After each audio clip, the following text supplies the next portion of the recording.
Have you ever come across a brand and just felt like they get you? Well, today we're going to pull back the curtain on exactly how that happens.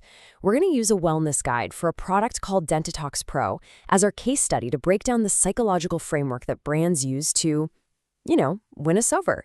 Okay, let's get into it. So it all really comes down to this question. How do you do it? This isn't just about selling a product.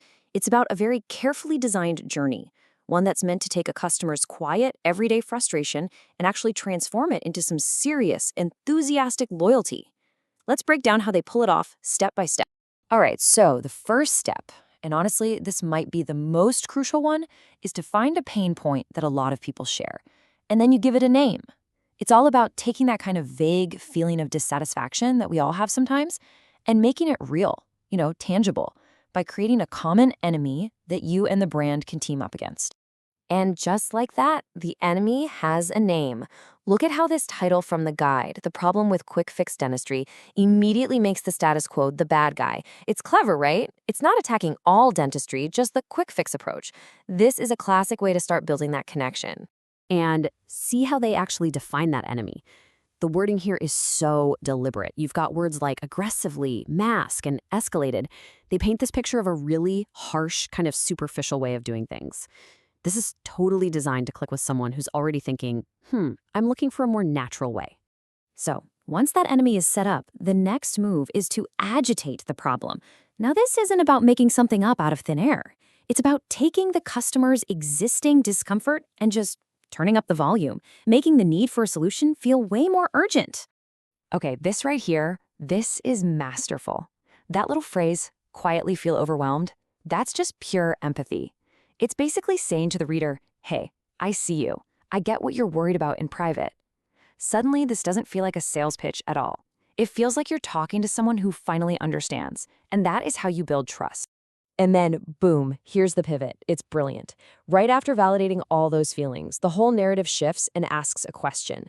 This is such a critical moment. It takes the reader from just being a passive person with a problem to an active person who's now looking for an answer.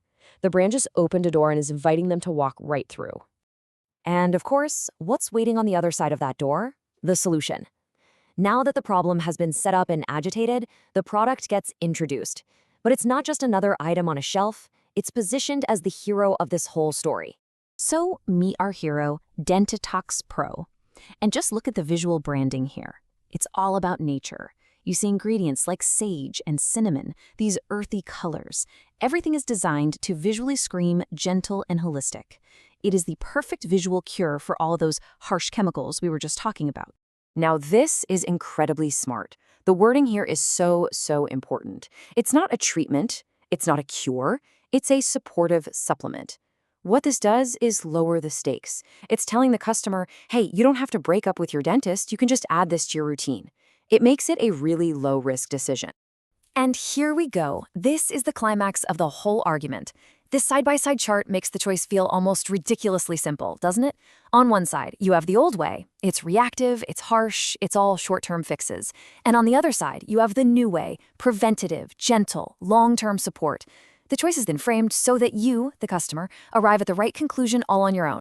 So the key takeaway here is this. The goal isn't to start a war with modern dentistry. No way. By positioning the product as a complement, the brand just massively expands its audience. It's not just for people who hate dentists. It's for literally anyone who wants to support their current routine in a more natural way. Super smart. Okay, so the solution's on the table. The final phase of the strategy is to really narrow the focus and speak directly to that ideal customer.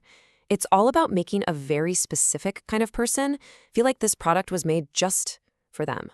Just look at this list. Every single point here directly answers the pains and the desires that they set up right at the beginning. Tired of harsh products? Yep, check. Seeking holistic wellness? Check. It's a perfect mirror of the exact person they've been building this entire narrative for. This sentence, this is the whole value proposition in a nutshell. It actually flatters the customer by appealing to their idea of being smart and proactive. It's basically saying, you're the kind of person who's smart enough to invest a little now to save a lot later. It's not just about health anymore, it's about identity. So, how do they close the deal? After building this entire relationship based on being gentle and understanding, a hard sell would just ruin everything, right? So the final call to action has to match that tone. It's less of a push and more of a gentle nudge. And there it is. The final pitch isn't even about what the product does. It's about what it believes. They're selling a philosophy. So for a customer who already values a natural, gentle approach to their life, buying this product just becomes a way of confirming their own beliefs. And the final call to action? It reflects this perfectly.